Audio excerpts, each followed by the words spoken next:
Buka pintu ini. Buka.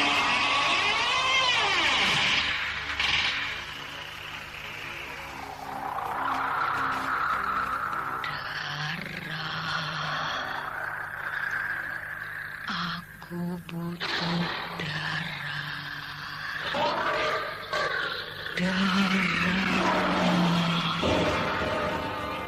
Mempersembahkan serial sandiwara radio Misteri dari Gunung Merapi dalam kisah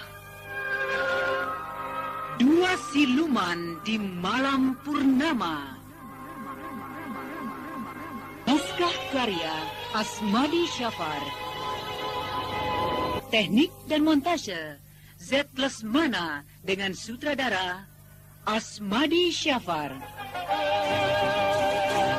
Dengan para pelaku, Wit Hendra sebagai Mardian, Ivonero sebagai Sutah, Lia Haidir sebagai Farida, Clara Dewanti sebagai Neanggu, Ana Rusli sebagai Rosmina, Astriyati sebagai Mak Lampir, Suryadin Tanjung sebagai Jalikin, Bahar Mario sebagai Sembara, dan pembawa cerita Neni Sumardi.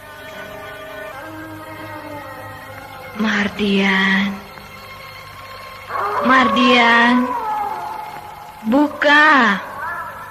buka jendela ini. Mardian. Tunggu sebentar, aku akan buka. Sudah tidak sabar menunggu aku. Ya, aku sudah tidak sabar menunggumu. Aku haus. Mari, kita lewatkan malam purnama ini dengan mesra. Ya, mari. Kau memang istriku yang paling baik, yang paling aku cintai.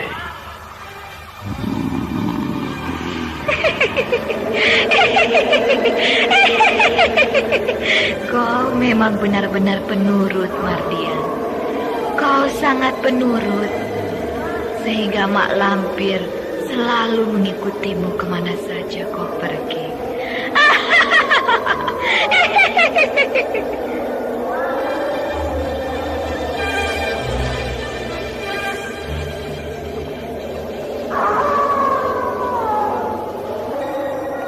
Dengan diiringi angin kencang yang aneh dan lolong anjing yang berkepanjangan, Mardian ditemani oleh Sutah di kamarnya. Sedangkan Farida terkejut sekali mendengar suara di kamar suaminya itu.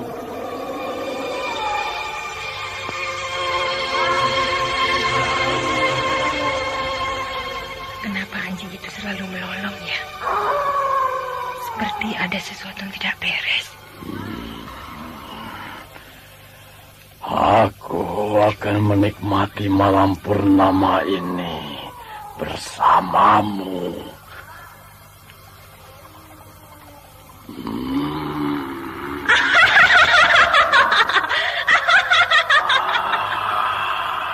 Ada suara dari kamar Mardian. Coba aku intip.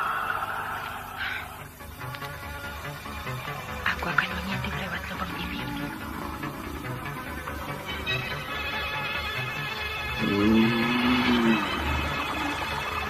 Sudah.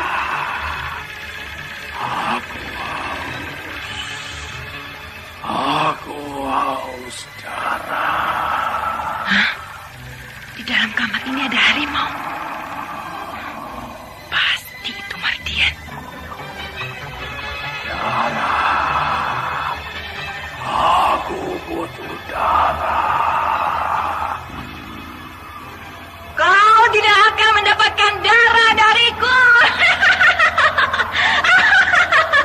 Aku tidak punya darah. Celaka. Aku harus lari dari tempat ini. Tapi bagaimana dengannya aku ya? Apakah harus aku tinggalkan sendiri di rumah ini? Jangan. Sebaiknya aku bersama dia mengunci diri di dalam kamar.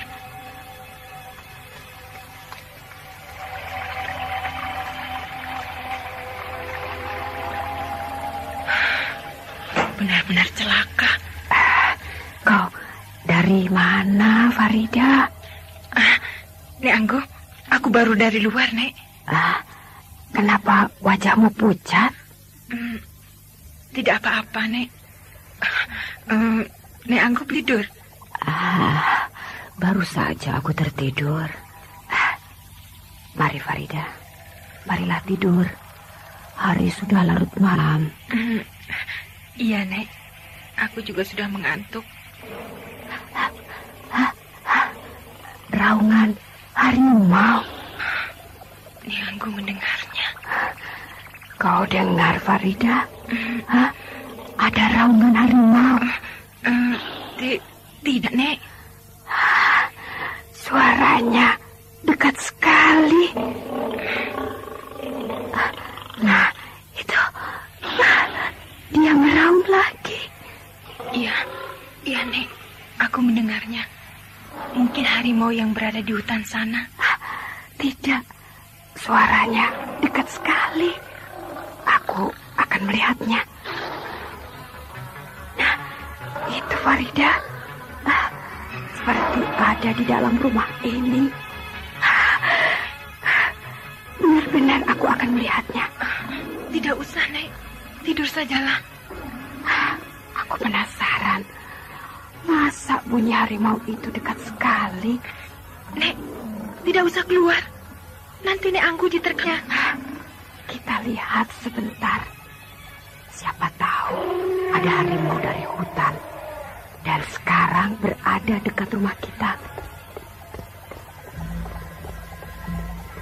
Jangan, Nek. Jangan. Nanti kita diterkamnya. Dia kan ada di luar rumah ini. Dia tidak akan bisa masuk kemari. Mari, kita buka pintu kamar ini.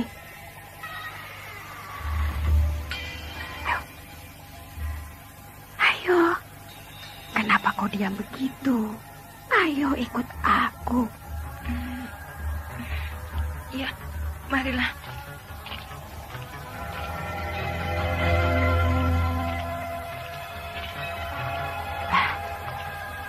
Kamar suamimu kenapa terbuka, Farida?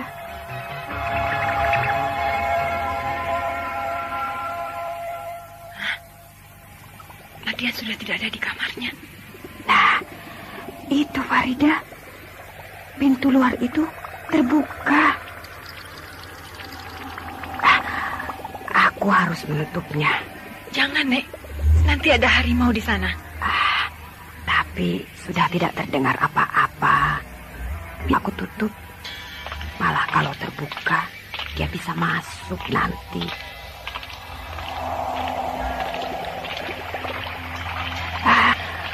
Tapi tidak ada apa-apa di luar ini ya. Iya ya. Kenapa tidak ada apa-apa ya? Sudahlah, Nek. Tutup saja pintu itu. Ya. Kita tutup saja pintu ini ya.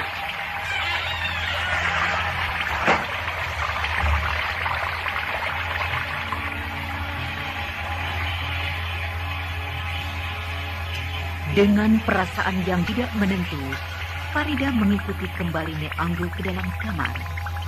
Dia merasa heran, tidak menemukan apa-apa dalam rumah itu, selain kamar suaminya yang kosong dan pintu depan terbuka. Malam ini adalah malam bulan purnama. Aku akan coba mantra yang diberikan Mak Lampir kepadaku. Kalau memang bisa, maka aku sudah mulai sembuh. Apabila malam purnama saja aku bisa berubah menjadi harimau. Aku harus keluar dari rumah ini. Nanti Raisman terkejut kalau melihat aku berubah menjadi harimau.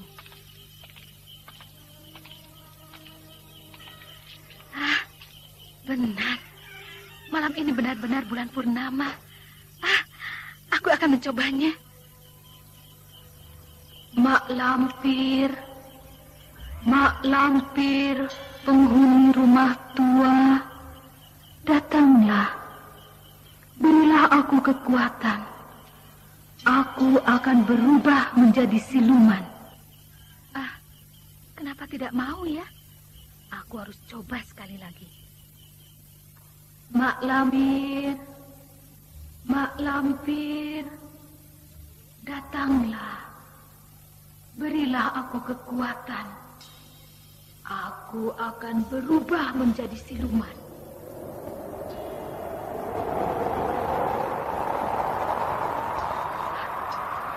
Kenapa angin tiba-tiba bertiup kencang? Apakah hari akan hujan? Tapi langit cerah. Bulan itu tidak ditutupi awan.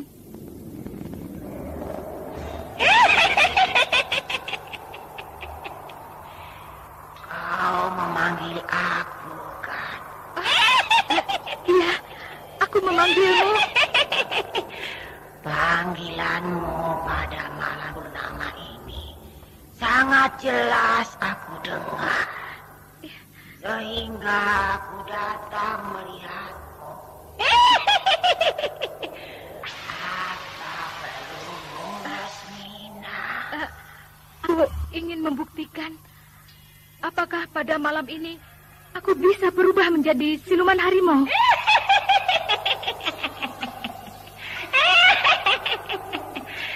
Sebentar lagi kau akan menjadi siluman harimau.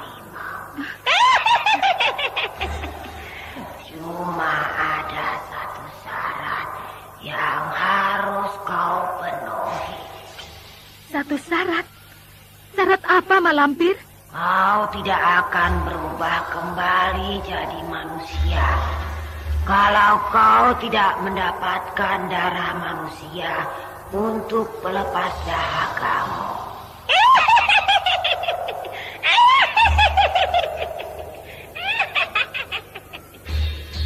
Hah? Syarat itu aneh. Tapi tidak apa-apa. Akan aku coba. Sebentar lagi kau akan jadi siluman.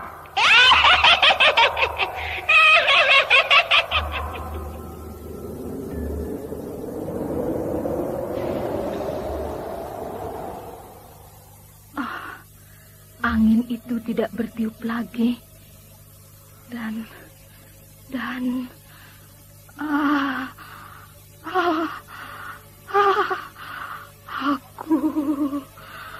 aku haus. Aku haus darah. Benar-benar aku mulai berubah.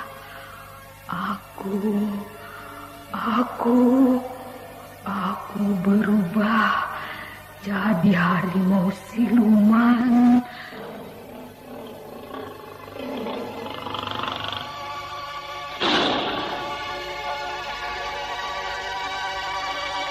Dengan terhuyung-huyung, Rosmina telah berubah menjadi siluman harimau. Dan kini dia mulai mencari mangsa yang bisa dibunuhnya. Sementara itu, Sembara pergi mencari Jalikin yang pada pertemuan mereka berikutnya akan pulang sama-sama ke kampung halaman yang sudah lama ditinggalkan pemuda itu. Kemana Sembara ya? Sudah malam begini belum juga datang. Padahal dia berjanji akan datang sebelum senja.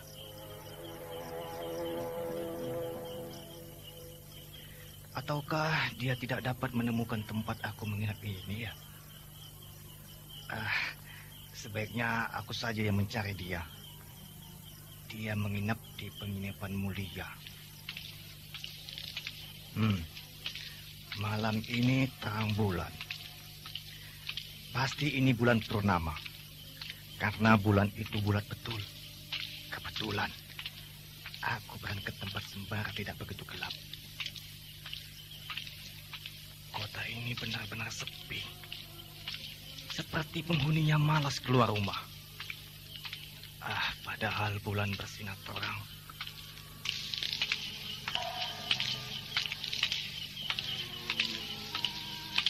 Suara burung hantu. Ya, kalau bulan purnama begini, biasanya memang banyak burung hantu atau burung pungguk. Pungguk rindukan bulan. Tapi kenapa suara burung hantu makin lama makin aneh ya? Seperti agak mengerikan aku mendengarnya. Benar-benar tambah menakutkan bunyinya itu. Atau aku kembali saja ya. Tapi kenapa aku jadi penakut begini ya? Itu ada orang berjalan di depanku. Sebaiknya aku kejar dia supaya aku dapat teman berjalan malam-malam begini.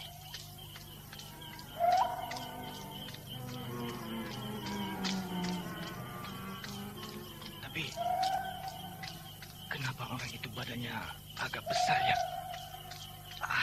Aneh. Kini dia berhenti. Dia seperti tahu bahwa aku mengikutinya. Dia berjalan lagi. Burung hantu itu bunyinya tambah mengerikan. Sebaiknya aku panggil saja orang itu agar dia mau menunggu aku. Hei! Laki-laki atau perempuan ya? Tapi seperti perempuan. Ya, perempuan. Dia berpakaian seperti perempuan. Hei! Bu! Tunggu! Dia tidak mendengarnya. Dia jalan terus.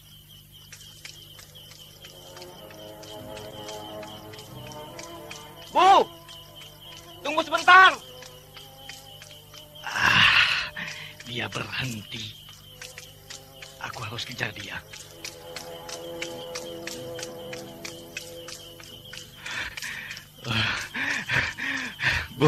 Bu,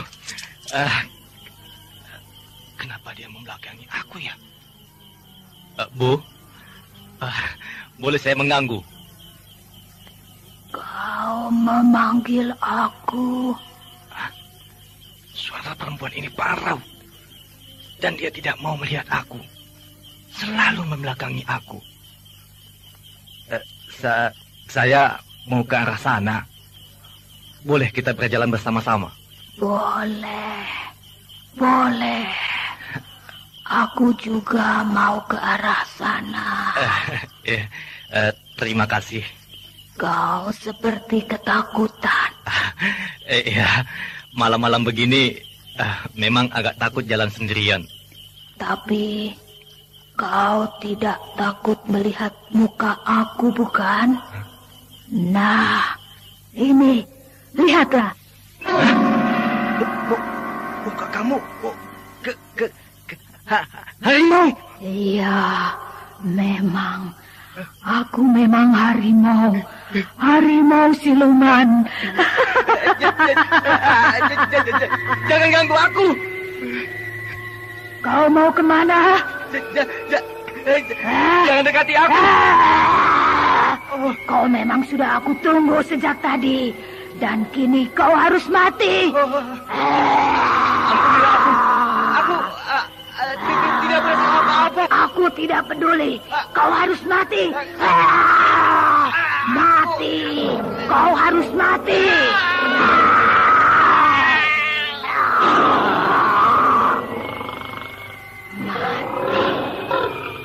Kau telah mati. Darahmu telah menyegarkan aku. Ada orang datang. Aku harus sembunyi. Seperti ada orang yang tergeletak. Jalikin. Jalikin.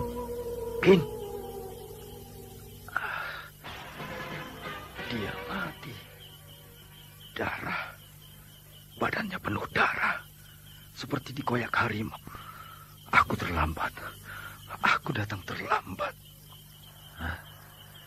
Ada mobil ke arah jalan ini. Hah? Mobil polisi. Iya, mobil patroli polisi.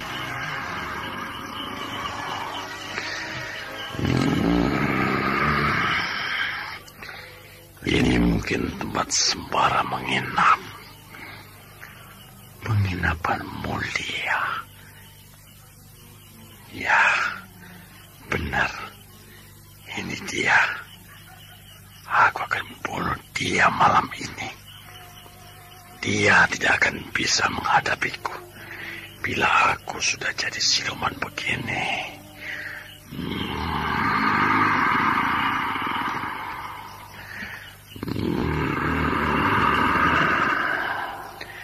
Aku akan cari di mana kamarnya.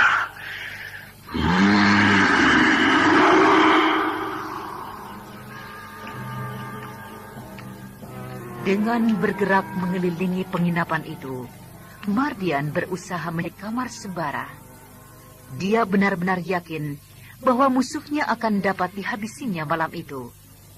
Tetapi ketika dia tidak menemukannya, Mardian memanggil-manggil sembara dengan kekuatan batin. Kekuatan panggilan yang hanya bisa didengar oleh orang-orang yang berilmu tinggi.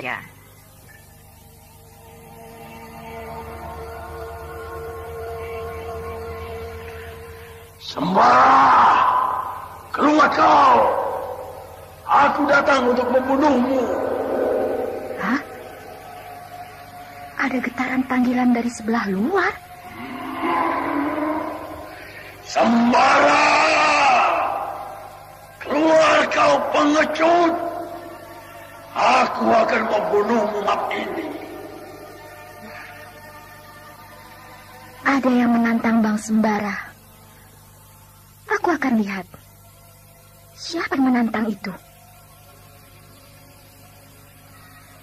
Aku akan meloncat ke sana. Aku harus hati-hati. Sembara, pengecut kau. Ayo keluar. Aku akan menghisap darahmu malam ini. Bang Sembara kemana ya? Kenapa dia tidak keluar? Sembara, keluar kau pengecut. Hadapi aku sekarang. Nih, aku datang. Mardian tidak pernah takut padamu. Mari kita selesaikan sengketa lama kita. Kenapa Bang Sembara tidak keluar ya? Apakah dia takut menghadapi Mardian? Tapi tidak mungkin. Dia tidak pernah takut menghadapi orang ini. Sembara, apa perlu aku berpabrik penginapan ini? Pasti Bang Sembara tidak di dalam kamarnya. Biar aku yang menghadapi Mardian ini. Aku akan cari dari mana arah suara itu. Hah? Mardian datang kemari berbentuk harimau. Celaka. Aku harus hati-hati. Aku tidak boleh berhadapan dengan dia dalam jarak yang dekat. Ilmunya pasti berbahaya. Ilmu yang pernah pelajari dari Mak Lampir. Kalau kau tidak mau keluar, maka sekarang akan aku hancurkan penginapan ini.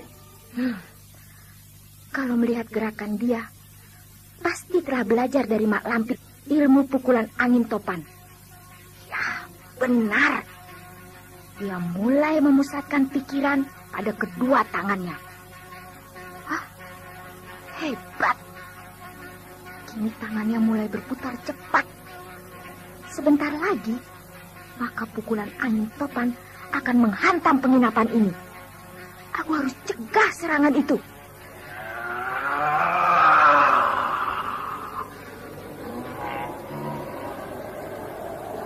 Akan aku hancurkan penginapan itu.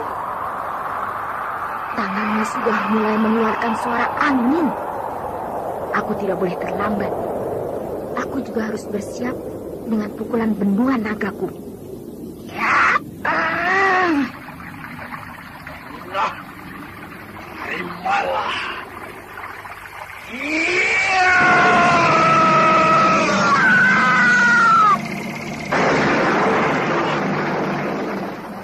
Seranganmu musnah.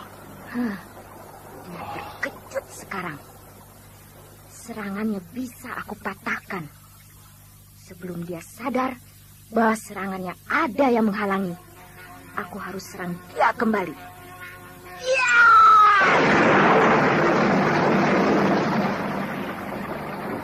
Ya! Ya!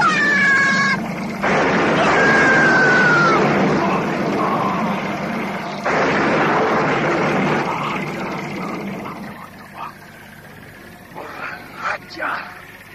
Pasti Sembara yang menyerangku dari jauh.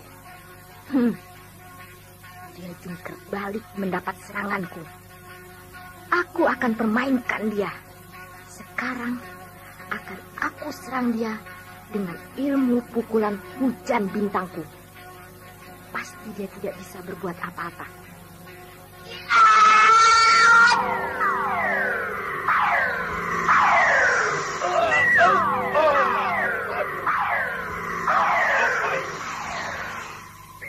Aku seperti hujan beribu-ribu batu.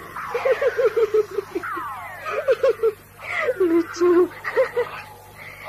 Dia mulai berubah menjadi manusia. Dia memegangi kepalanya. Rasakan olehmu. Nih, aku beri sedikit lagi.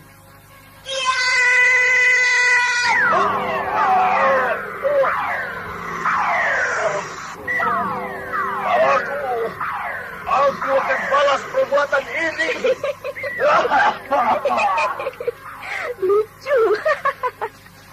Dia lari sambil memegangi kepalanya.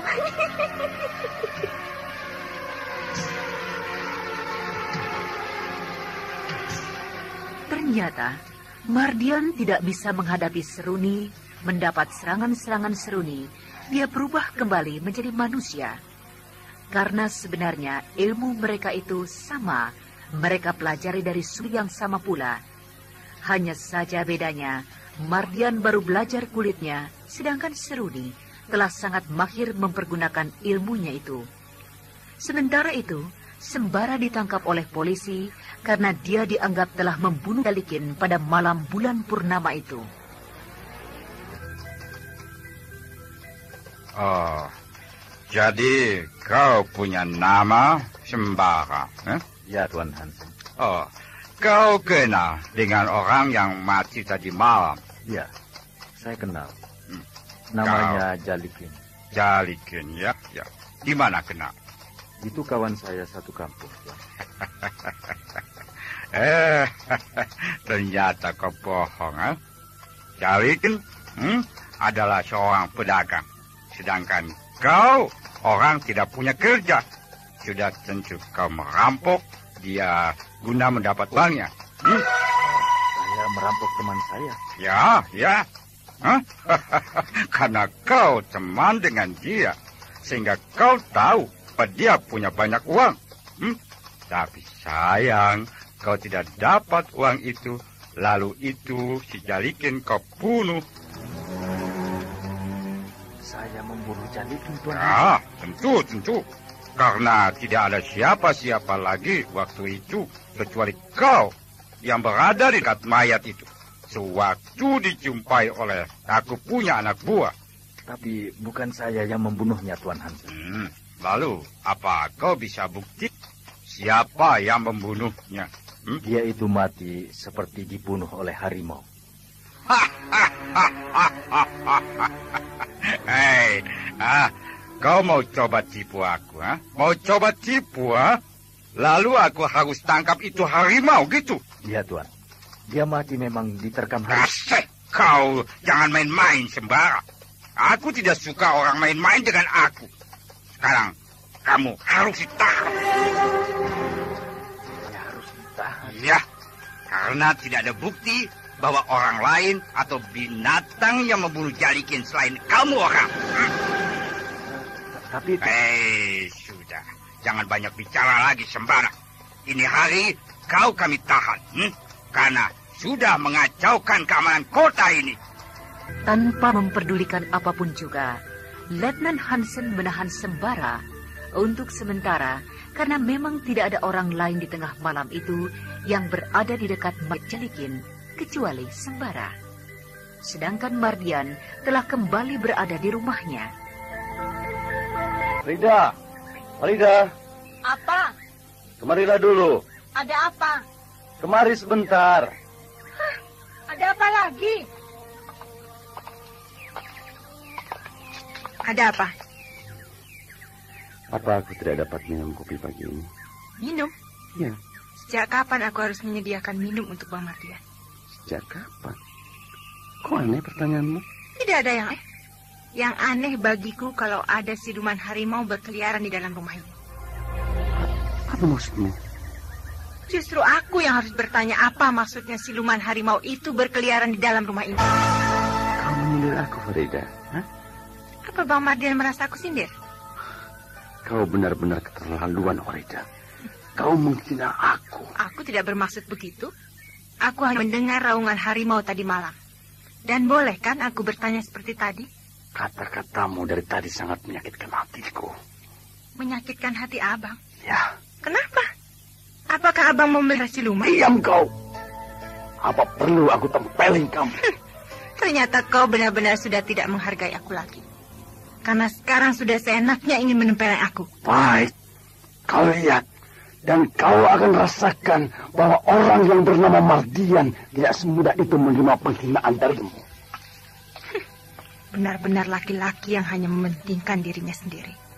Sehingga tidak pernah bisa menghargai orang lain. Dengan perasaan marah yang amat sangat, Mardian pergi meninggalkan rumah itu. Dia pergi seperti membawa sebuah dendam. Sedangkan Farida sangat tidak suka dengan sifat dan tindak tanduk Mardian selama ini. Jadi saya datang kemari untuk membantu Letnan Hansen memecahkan masalah ini. Ya. Kami memang sudah pusing dengan persoalan Tuan Dahigar itu. Kalau Letnan Hansen mempercayai saya, maka saya akan memberikan sedikit keterangan. Ya. Saya perlu itu keterangannya. Coba. Begini, Letnan. Sebenarnya yang sangat tahu tentang hilangnya Tuan Dahigar dalam tahanan Tuan adalah wanita yang bernama Farida, Tuan. Oh iya. Saya tahu itu. Tetapi saya tidak pernah bisa bertemu lagi dengan wanita itu. Siapa itu Nyonya Roheti seperti menyembunyikan gadis itu. Kalau Letnan mau bertemu dengan gadis itu, saya akan kasih tahu di mana dia sekarang berada. Jadi kau, Mardian, bisa kasih tahu di mana gadis itu, ha? Iya. Saya bisa kasih tahu. Nah, coba. Ini dia. Ayo. Ini, Letnan. Ini alamat wanita itu. Iya. Oh, dia tinggal di kota raya, ya? Iya. Terima kasih, ya. Kita orang akan jemput dia ke sana. Rupanya, Mardian menempuh cara lain untuk membalaskan sakit hatinya terhadap Farida. Dan kini Farida dalam bahaya, karena bisa dituduh melepaskan Dahigar dari dalam tahanan dengan cara memakai ilmu gaib. Sementara itu, di Kota Baru, di sebuah rumah bercat kuning, telah terjadi sebuah percakapan yang mengejutkan untuk didengar. Apakah benar berita yang Kak Ros dengar itu? Kenapa tidak? Iya, kan bisa saja Kak Ros salah dengar. Padahal yang dibawa orang itu ke kantor polisi bukanlah Sembara, tetapi orang lain yang mirip Sembara. Aku tidak salah dengar. Aku bahkan melihat sendiri bahwa yang dibawa orang itu adalah Sembara. Sembara? Man, kau tahu bahwa yang membawa Sembara itu bukan orang biasa, tapi polisi. Polisi? Jadi Kak Ros melihat sendiri bahwa memang Sembara yang dibawa oleh polisi itu? Iya, aku melihatnya sendiri. Kebetulan waktu itu udara agak panas. Aku ingin berjalan-jalan keluar. Dan baru beberapa langkah aku meninggalkan rumah ini, aku terkejut. Aku melihat kejadian itu. Aneh. Sembara ditangkap polisi karena membunuh orang. Bagaimana kalau kita lihat dia ke kantor polisi, Kak Ros? Aku harus melihat Sembara ke kantor polisi. Kita berdua melihatnya ke sana. Tidak. Aku tidak akan mau menemui orang itu. Sembara itu sudah tidak pantas untuk didekati lagi. Aku harus melihatnya. Iya, kalau kau masih merasa menjadi calon mertuanya, itu memang tugasmu. Aku memang... Pergilah. Kau memang orang yang baik. Sudah sedemikian rupa dia menghinamu, kau masih saja mau mendekatinya. Aku tidak pernah merasa dihina oleh dia. Apakah bukan suatu penghinaan bahwa tanpa setahu kita, dia sudah akan menikah dengan Seruni di sini? Itu urusan dia. Itu memang urusan dia. Dan kalau dia ditangkap polisi juga urusan dia, bukan urusan kita. Aku merasa kasihan anak itu. Cuma itu saja, Kak Ros. Isman, kan aku sudah bilang, kalau kau mau pergi melihat Sembara itu, pergilah. Tapi jangan kau berusaha untuk mengajakku ke sana. Dari dulu kau kan sudah tahu bahwa aku sangat tidak suka pada dia. Bahkan kalau dia mati sekalipun, aku tidak akan merasa sedih sedikit pun. Kak Ros, kenapa kita selalu bertengkar seperti kita dilahirkan ke dunia ini hanya untuk bertengkar? Pokoknya Sembara itu mau mati, mau hidup, mau jungkir balik, aku tidak mau tahu. Itu bukan urusanku.